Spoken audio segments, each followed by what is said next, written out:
অনেকে অভিযোগ করে আল্লাহ আমার এটা দেয় নাই, ওইটা দেয় নাই, আমি এটা পাই নাই, ওইটা পাই নাই। ও পায়, আমি পাই না কেন? ওর চাকরি হয়, আমার হয় না কেন? ওর ব্যবসায় লাভ, আমার লস কেন? ওর বউ সুন্দরী, আমারটা কালা কেন? আছে না নাই? না, অভিযোগ করবেন না।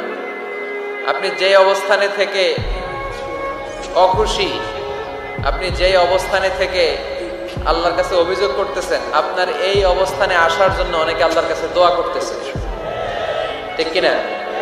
কিন্তু আপনি এই অবস্থানে খুশি না।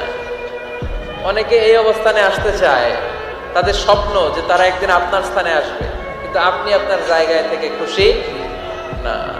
এজন্য উনজুর ইলা মান হুয়া আসফালা মিনকা, তোমার চেয়ে যে খারাপ অবস্থায় আছে তার দিকে তাকাও, তাহলে তোমার মনের দুঃখ ঘুচিয়ে দিবে কে? আপনার চেয়ে যে খারাপ অবস্থানে আছে তার দিকে দেখেন কি অবস্থা। আপনি এইটা চান, ওইটা চান, কত কিছু লাগবে আপনার। হসপিটালে যে দেখেন ক্যান্সারে আক্রান্ত রোগীদের কি অবস্থা দেখেন। ক্যান্সার যার নেই কোনো অ্যান্সার, বাঁচবে না সে। ওরে যে জিজ্ঞেস করেন, ভাই আমি তো বাড়ি চাই, গাড়ি চাই, আমার অনেক অভিযোগ, আমি এটা